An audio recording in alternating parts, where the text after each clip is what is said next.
Hello बच्चों, आज जो हम बताने वाले हैं आप लोग को, जो 17 तारीख को तुम लोग का जो हिंदी का एग्जाम होने वाला है, उसके आधार पे जो है हम लोग आज चर्चा करेंगे कि किस प्रकार से जो है सवाल आएंगे। सबसे पहले जो हम बताने वाले हैं आप लोगों को, ये जो व्याकरण से है, व्याकरण से जो अधिकतर पूछे जाते हैं सवाल, तो पहला चैप्टर है जो वर्ण विचार। इसमें जो है आपको 6 से लेकर 7 ऑब्जेक्टिव देखेगा। 7 से अधिक भी हो सकते हैं या अधिक भी हो सकते हैं। तो आओ हम लोग फिर देखते हैं कि कहता क्या है और कौन कौन सा इंपॉर्टेंट है। हम बता देंगे आप लोगों को कि कौन कौन सा इंपॉर्टेंट है। चलो पहले आते हैं वर्ण विचार में। वर्ण विचार जिस प्रकार लिखे हुए हैं, वर्णों या अक्षरों का उच्चारण, आकार तथा भेद के नियमों का वर्णन करना ही क्या कहलाएंगे, वर्ण विचार कहलाएंगे। तो आपको वर्ण विचार का किसी प्रकार का क्या परिभाषा याद रखने की कोई जरूरत नहीं है, ये सिर्फ समझाने के लिए लिख दिए हैं। उसके बाद वर्ण, वर्ण किसको कहते हैं, हम लोग जानते हैं कि अक्षर को ही सर वर्ण कहते हैं। चलो इसको भी जितने भी परिभाषा है आपको याद रखने की कोई जरूरत नहीं है। जो इंपॉर्टेंट है मैं आपको आगे बताते हुए चलूंगा। कहता है वर्ण के भेद। हम लोग जानते हैं सर वर्ण के भेद कितने होते हैं, 2 होते हैं, एक स्वर वर्ण और दूसरा व्यंजन वर्ण। सर स्वर वर्ण किसको कहेंगे, सर जिसको उच्चारण मतलब जिसका उच्चारण बिना किसी दूसरे वर्ण की सहायता से होता है, सर उसको हम लोग क्या कहते हैं, स्वर वर्ण कहेंगे। या फिर जो शॉर्टकट में बोलता है सर स्वर वर्ण कहते हैं, ओ आ सबको स्वर वर्ण कहते हैं। उसके बाद व्यंजन वर्ण, व्यंजन जिस वर्ण का उच्चारण स्वर की सहायता से मतलब स्वर वर्णों की सहायता से होता है उसको सर व्यंजन वर्ण कहते हैं। ठीक है, हम लोग अब जो है पहले स्वर वर्ण के बारे में चर्चा करेंगे कि किस किस प्रकार जो है स्वर वर्णों से वहां से ऑब्जेक्टिव आएंगे आपका एग्जाम में। देखते हैं स्वर वर्ण। देखते हैं बच्चों कि स्वर वर्ण हम लोग जानते हैं सर स्वर वर्ण किसको कहेंगे, अ आ हर्षे दीर्घे हर्षो दीर्घो री ऐ ओ औ और अंग आ, इनको हम लोग सर स्वर वर्ण कहते हैं। चलो हम लोग देखते हैं सर ये अनुसार और विसर्ग जो है उसको हम लोग कहते हैं अयोगवाह। ये याद रखना है बच्चों, अगर ऑब्जेक्टिव में पूछा जाता है कि इनमें से अयोगवाह कौन है तो आपको लगाना है अनुसार या विसर्ग, 2 में से जो भी रहेगा उसमें टिक लगाना है। तो अयोगवाह जो होते हैं वो हम लोग उसको किसको कहेंगे, अयोगवाह अनुसार और विसर्गों को कहेंगे। अब आते हैं हम लोग सर कि स्वर वर्ण। स्वर वर्ण जो है बच्चों कि अ से लेकर औ तक स्वर वर्ण को कहा हिंदी में। अगर इस सवाल इस तरह से आएंगे आपका कि हिंदी में स्वर वर्ण कितने होते हैं, तो आप बोलेंगे हिंदी में स्वर वर्ण जो होते हैं वो सर 11 होते हैं। कितने होते हैं टोटल, कुल जो होते हैं कितने होते हैं, 11 होते हैं। कहाँ से सर, अ से लेकर औ तक, अ से लेकर औ तक। और ठीक इसी टाइप का जो और एक सवाल पूछते हैं आपको कि स्वर वर्ण की मात्राएं कितनी होती हैं। हिंदी में किस तरह से बच्चों सवाल पूछेंगे कि हिंदी में स्वर वर्ण की मात्राएं कितने होते हैं। हम लोग जानते हैं, हम लोग क्या जानते हैं बच्चों कि अ का जो है कोई मात्रा नहीं होता है। अ को जो है हलंत के साथ दिखाया जाता है अ की मात्रा को, इसलिए जो है अ की कोई मात्रा नहीं होता है। आ की मात्रा होता है, इसकी मात्रा होती है, इसकी, इन सभी का मात्रा होता है। और इसी प्रकार जो है हम लोग बस इतना याद रखना है, सिर्फ स्वर वर्णों की जो मात्राएं होते हैं वो टोटल कितने होते हैं, 10 होते हैं।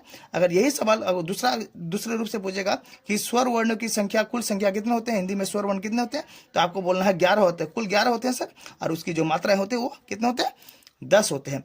और बच्चों आगे चलते हैं हम लोग स्वर वर्ण के भेद। अब आते हैं हम लोग किसके, स्वर वर्णों के भेद में कि स्वर वर्ण के भेद कौन।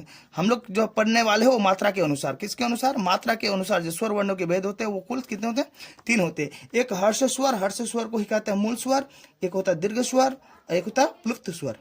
एक होता है कौन सा स्वर, प्लुप्त स्वर। और अब चलते हैं हर्ष स्वर। देखो बच्चों ये जो हर्ष स्वर का कोई क्या नहीं है, परिभाषा नहीं है।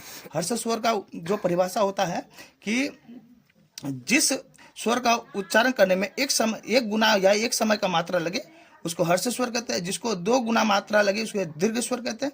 जिसको 3 गुना समय लगे उसको प्लुप्त स्वर कहते हैं। तो हमको परिभाषा से कोई मतलब नहीं है, हमको देखना है कि यहाँ से लेकर हर्ष स्वर या मूल स्वर हम किसको कहेंगे, तो हम कहेंगे अ से लेकर अ, हर्षई, हर्षु और री, इन चारों को जो हम कहेंगे सर वो क्या है, हर्ष स्वर या मूल स्वर। तो ये सवाल जो है आपका कई बार पूछा भी गया है कि अ, हर्षे, री और हर्षु या और री जो कौन सा स्वर है, तो आपको लगाना है हर्ष स्वर, नहीं दिया हुआ रहेगा तो मूल स्वर दिया हुआ रहेगा। फिर दूसरा में आते हैं दीर्घ स्वर। सर दीर्घ स्वर किसको कहते हैं, सर दीर्घ स्वर जो कहते हैं वो आ, दीर्घई और दीर्घु, इन तीनों को जो हम लोग क्या कहेंगे, दीर्घ स्वर कहेंगे।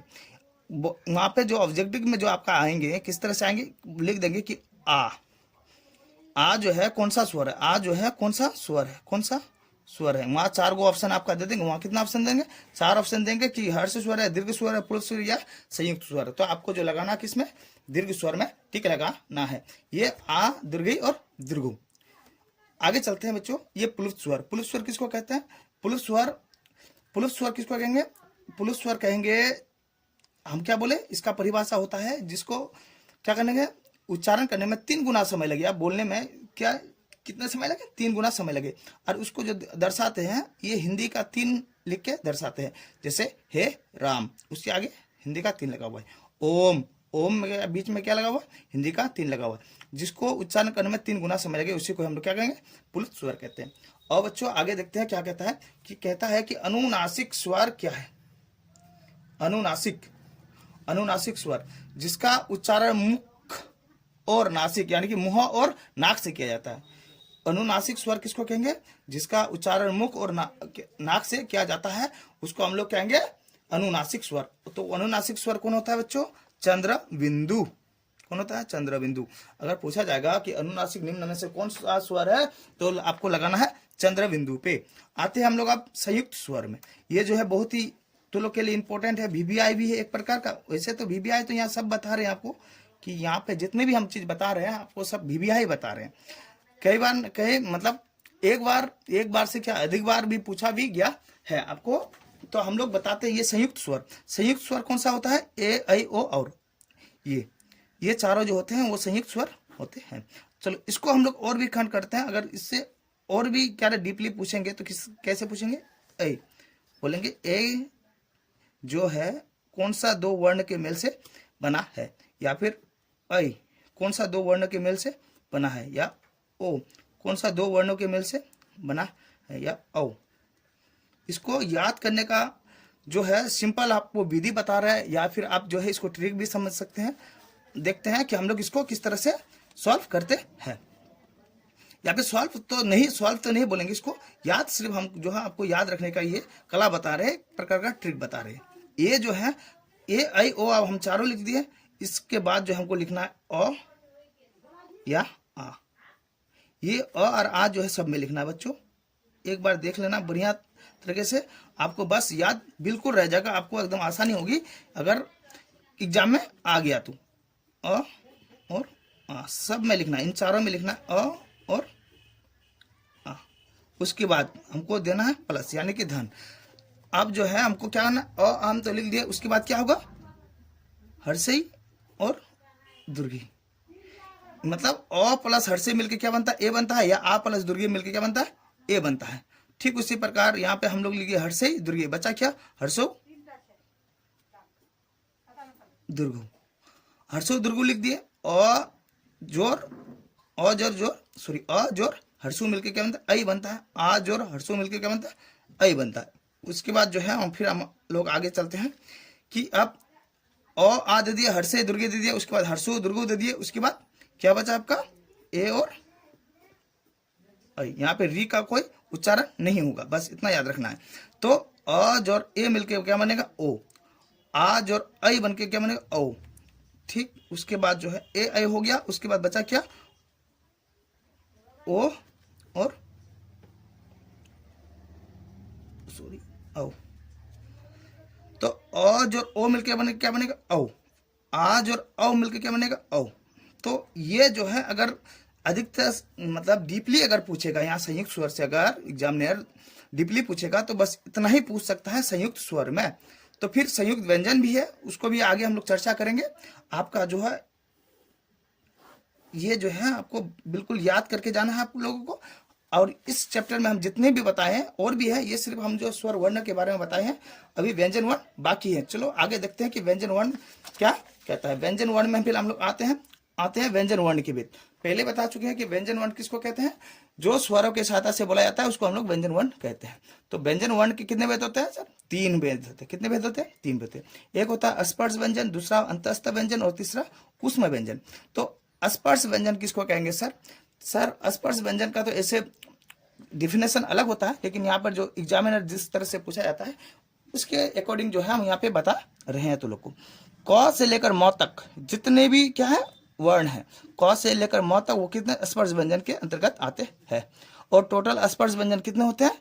25 होते हैं। और ये सवाल जो है कई बार भी पूछा भी गया है कि स्पर्श व्यंजनों की संख्या कितने होते हैं, तो आपको लगाना है किसमें? 25। वहां आपको दिया हुआ 25, 30, 33, 32। ठीक उसी प्रकार जो है अंतस्थ व्यंजन, उसी प्रकार क्या? अंतस्थ व्यंजन। अंतस्थ व्यंजन किसको कहते हैं? य, र, ल, व, मतलब यवर, याद से लवर, जिस तरह से भी आप लोग याद रख सकते हैं। य, व, र, या फिर य, र, ल, व, ये जो चारों होते हैं ये अंतस्थ व्यंजन होते हैं। उसके बाद उष्म व्यंजन। उष्म व्यंजन तीनों स, तालव स, मदन स, दंत स और ह, तीनों स और ह, इन तीनों स और ह को क्या कहते हैं हम लोग? उष्म व्यंजन कहेंगे। उसके बाद जो है अब जो है ये व्यंजन के टोटल कितने भेद होते हैं? सर बता दिए आप, जो है 3 भेद होते हैं। इसमें जो स्पर्श व्यंजन में कुल जो है 25 होते हैं, अंतस्थ व्यंजन में कुल जो है 4 होते हैं और उष्म व्यंजन में कुल 4 होते हैं। तो इन टोटल को अगर हम लोग जोड़ेंगे तो क्या होगा बच्चों? 25, 4 29, 29 और 4 33। कितने होंगे? 33। तो हिंदी में सवाल आते हैं, क्या आते हैं कि हिंदी में व्यंजन वर्णों की संख्या कितने होते हैं? तो क्या लगाना बच्चों? व्यंजन वर्ण की संख्या, व्यंजन वर्ण की कुल संख्या जो होते हैं वो कितने होते हैं? 33 होते हैं। ये याद रखना बच्चों, ये कई बार भी पूछा भी गया है। उसके बाद स्पर्श व्यंजनों की कुल संख्या कितने होते हैं? 25 होते हैं। हम बता दिए कि टोटल जो है किस प्रकार कितने 33 कैसे होते हैं। आते हैं हम लोग आगे, फिर आगे बढ़ते हैं। यहाँ पे क्या कहता है कि स्पर्श व्यंजन के बारे में और खुलासा करते हैं। देखिए स्पर्श व्यंजन जो है इसी को हम लोग वर्ग वाला व्यंजन भी कहा जाता है। तो 2025 में तो लोग को पूछा गया था वर्ग वाला व्यंजन किसको कहा जाता है, तो वो आता है स्पर्श व्यंजन। तो ये याद रखना। तो ये जो स्पर्श व्यंजन जो है ये वर्गों में बांटा हुआ। कौन कौन सा वर्ग? इधर ध्यान देना आपको। क वर्ग में बांटा हुआ है, उसके बाद च वर्ग में बांटा हुआ है, ट वर्ग में बांटा हुआ है, त उसके बाद प। ये जो है 5 वर्ग में, ये जो 5 वर्गों में बांटा हुआ। कितने वर्गों में? 5 वर्गों में बांटा हुआ है कौन? स्पर्श व्यंजन। अब इधर आगे देखते हैं हम लोग थोड़ा बहुत। क वर्ग में कौन आता है? क से लेकर अंग तक, क, ख, ग, घ, अंग, क से लेकर अंग तक। ठीक उसी प्रकार च से लेकर यहाँ तक, ट से लेकर न तक, त से लेकर न तक, प से लेकर म तक। इसीलिए जो है हम लोग क से लेकर म तक जो इसको कहते हैं, क्या कहते हैं? स्पर्श व्यंजन कहते हैं, क से लेकर म तक। तो ठीक उसी प्रकार अगर पूछा जाएगा तो लोग का एग्जाम हॉल में कि ये जो ग है, ये जो ग है ये कौन सा व्यंजन है? अंतस्थ व्यंजन है, उष्म व्यंजन है, स्पर्श व्यंजन है या संयुक्त व्यंजन है? तो आपको किसमें लगाना है? ये सर स्पर्श व्यंजन है। तो इसी प्रकार जो है और भी आगे हम लोग चलते हैं कि किस प्रकार आगे क्या बता रहे हैं। जो है यहाँ पर जितने भी हम लिखे हुए हैं या फिर आपको जितने भी बता रहे हैं सब जो है आपका वीवीआई है। आते हैं उच्चारण में, क्या आते हैं कि दूसरा एक स्टार बता रहा है, ये भी क्या है? एकदम वीवीआई है। ये यहाँ से पूछना ही है। ये जो है आपका क्या है? वीवीआई है आपका। क्या है? ये एकदम वीवीआई इंपॉर्टेंट है। कहता है उच्चारण में वायु प्रक्षेप, इसको वायु प्रक्षेप या लघु प्रक्षेप भी कहा जाता है। वायु प्रक्षेप या फिर लघु प्रक्षेप की दृष्टि से व्यंजनों की भेद। अगर यही सवाल आपको उच्चारण ऑब्जेक्टिव में आते हैं कि उच्चारण में वायु प्रक्षेप की दृष्टि से व्यंजनों के कितने भेद होते हैं, तो आपको बताना है कितने भेद होते हैं? 2 भेद होते हैं। क्या क्या? एक होता है अल्पप्राण और दूसरा होता है महाप्राण। बच्चों यहाँ से अल्पप्राण और महाप्राण जो है आपको एकदम पूछना ही है, पूछता ही है, हर एक बार पूछता है। आपका जो है ये अल्पप्राण है और महाप्राण। आते हैं अल्पप्राण को हम लोग किस तरह से याद करते हैं। जैसे यहाँ देखना है अल्पप्राण, हम लिखे ना अल्प लिखे ना। इसको ट्रिक को याद रखने की क्या कला है? अल्प। इसको जो बच्चों क्या है? अल्प। और में जो ये एक डंडी है, और में जो है ये क्या है? डंडी है। इसको हम लोग लिखेंगे 1। ये जो लॉ वाला है ना, ये आधा लॉ दिख रहा है ना, इस लॉ को हम उल्टा देंगे तो क्या हो जाएंगे? 3 अपो से 5, यानी कि 1 3 5। ये ट्रिक है बच्चों कि 1 3 5, यानी कि 1 3 5 किसमें? वर्गों में। जो 5 वर्ग बताए ना अभी आप लोगों को, ये 5 जो वर्ग है, ये जो 5 वर्ग है, इन 5 वर्ग का जो है क्या है? ये पहला, इसका मतलब ये पहला वर्ण है, ये दूसरा, सॉरी ये तीसरा, ये पंचम अक्षर है। तो हम लोग क्या क्या समझा रहे थे हम? अल्पप्राण। तो अल्पप्राण कैसे याद रखेंगे? अ वाला जो डंडी है उसको 1 पढ़ेंगे, या लॉ जो है इस तरह से लिखा हुआ उसको उल्टा देंगे तो 3 हो जाएगा, और प से 5, मतलब 1 3 5 याद रखना है आपको बच्चों। यानी 1 3 5 अगर बोलेगा कि क अल्पप्राण है कि महाप्राण है, तो आपको क्या बताना है? कि अल्पप्राण है। ठीक उसी प्रकार अगर ये क्या क ख ग, ग क्या है तो आपको क्या बताना, अल्पप्राण है। तो सर महाप्राण फिर कौन सा होगा? देखो बच्चों 1 3 5, यहाँ पे एक आ गया, 3 आ गया और इधर 5 आ गया। तो 1 3 5 में से जो क्या बचा है आपका, 2 बचा और 4 बचा। तो इसका ट्रिक, महाप्राण का ट्रिक क्या हुआ, 2 और 4, 2 और 4 वाला वर्ण। इसके साथ जो है और भी याद रखना, और क्या याद रखना, य र लव, यानी कि अंत अस्थ व्यंजन। इसको हम य र लव को क्या कहेंगे, अंत अस्थ व्यंजन। अंत अस्थ व्यंजन के चारों में से कोई भी वर्ण देखेगा तो आपको बोलेगा कि क्या, कौन सा ये वर्ण है, तो आपको सॉरी कौन सा ये क्या है, सॉरी कौन सा ये व्यंजन के भेद है, तो बोलना अल्पप्राण के भेद है। यह अगर पूछा जाएगा तो अल्पप्राण की महाप्राण, तो आपको क्या टिक लगाना है, यो में आपको लगाना अल्पप्राण। उसी प्रकार जो महाप्राण में क्या है, ये 300 और ह, ये 300 और ह को हम लोग क्या कहते हैं, उसमें व्यंजन कहते हैं। सर क्या कहते हैं, उसमें व्यंजन कहते हैं। तो इसको 300 और ह को हम लोग महाप्राण कहेंगे, और ये य और लव को हम लोग क्या कहेंगे, अल्पप्राण कहेंगे। और बच्चों आगे हम लोग और चलते हैं। यहाँ से आपको 2 सवाल देगा ही, उसके बाद यहाँ से 2 सवाल देगा ही। अगर इधर से नहीं भी देता है तो आपको अल्पप्राण, महाप्राण और घोष और अघोष से देगा ही। और घोष अघोष में आते हैं, कहता है कि उच्चारण के समय, क्या कहता है, उच्चारण के समय स्वर तंत्रियों की स्थिति और कंपन के आधार पर जो वर्णों के सॉरी व्यंजन के भेद होते हैं वो कितने होते हैं, ये भी 2 होते हैं। सर क्या क्या, एक घोष होते हैं और दूसरा अघोष होते हैं। सर किसके आधार पर, स्वर तांत्रियों और कंपन के आधार पर। ये भी याद रखना है कि ये सॉरी ऑब्जेक्टिव में ये पूछ भी सकता है कि जो है स्वर तांत्रियों की स्थिति और कंपन के आधार पर जो है व्यंजनों के कितने भेद होते हैं, तो आपको किसमें लगाना है, 2। ठीक, वायु परक्षेप या फिर लघु परक्षेप की दृष्टि से व्यंजनों के कितने भेद होते हैं, ये भी कितने होते हैं, 2 होते हैं। तो आते हैं हम लोग घोष किस तरह से समझते हैं कि घोष वर्ण किसको किसको कहेंगे। तो क्या लिखे हम, इसको भी याद करने का ट्रिक सिंपल सा है, 3 4 5। अगर 3 4 5 वर्ण है, 3 4 5 वर्ण है तो वो कौन सा होगा, घोष होगा। और एक जो मतलब पहला और दूसरा क्या होगा, वो अघोष होगा। यानी कि घोष वर्ण किसको कहेंगे, प्रत्येक वर्ग का तीसरा चौथा पांचवा वर्ण को या अक्षर को हम लोग क्या कहेंगे, घोष कहेंगे। और जो है और एक याद रखना है, उसमें और क्या याद रखना है बच्चों, आपको याद रखना है य र ल व, ये तो अंतस्थ व्यंजन है। ये साथ में ह भी किस में आता है, घोष में आता है। तो अगर ये इस प्रकार से अगर पूछा जाएगा कि ह क्या है, तो बोलेगा आप क्या बोलेंगे, ह सॉरी घोष। ह अगर पूछा जाएगा ह क्या है तो आप क्या बोलेंगे, घोष। ठीक उसी प्रकार बच्चों आगे हम लोग देखते हैं क्या कहता है, आगे कहता है अघोष। अघोष क्या कहता है, प्रत्येक वर्ग का जो है प्रथम और दूसरा वर्ण या अक्षर, प्रथम या दूसरा अक्षर किसको क्या कहेंगे, उसको अघोष कहेंगे। सर कैसे इसको, और इसको सर याद रखने का कोई ट्रिक नहीं, बिल्कुल ट्रिक है।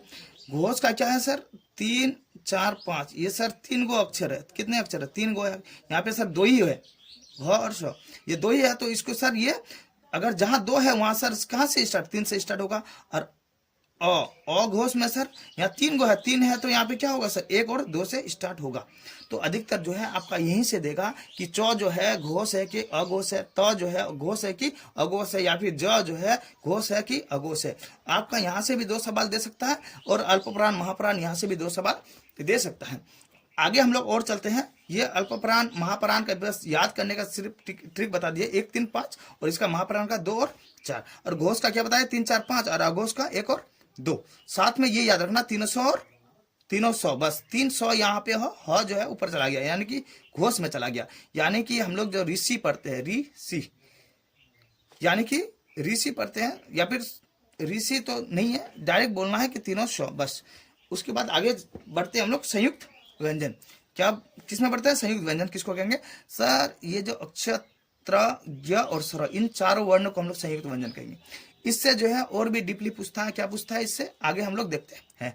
आगे क्या है, ये क्या है, अक्षर। अक्षर बोलेगा कि ये जो है, ये जो अक्षर है, ये जो अक्षर है ये किन 2 वर्णों की सॉरी किन 2 वर्णों के मेल से बना है, तो या फिर कौन सा व्यंजन से मिलकर बना है। तो ये जो अक्षर बना है आपको क हलन,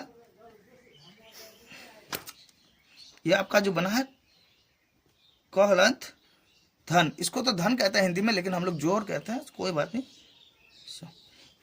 क हलंत जोर श, ये से बना है अक्षर। अब तरह किससे बना है, तरह जो है आपको बना है बच्चों, तरह जो बना त हलंत जोर रो। उसके बाद ज्ञ, ज्ञ किससे बना है बच्चों? ज्ञ जो आपका बना है ज हलंत जोर या, ज हलंत जोर या। उसके बाद स्र, स्र किससे बना है? स्र जो बच्चों बना है आपका स हलंत जोर रो, स हलंत जोर रो।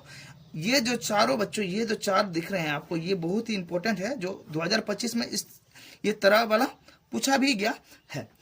तो हम लोग जो है इसको वर्ण विचार में और भी है, वर्णों का उच्चारण अभी तक आप लोग को बताया नहीं है, उसको जो है हम किसी शॉर्ट वीडियो के माध्यम से आपको डाल देंगे। आपको जो है अभी जो है हिंदी वर्णमाला में अगर इतना जितने हम यह दिख रहा है इतना अगर आप क्या करते हैं इसको कंप्लीट करते हैं तो लगभग आपका 6 से लेकर 8 तक, 6 से लेकर 8 ऑब्जेक्टिव जो होगा वो क्या हो जाएगा? क्लियर हो जाएगा।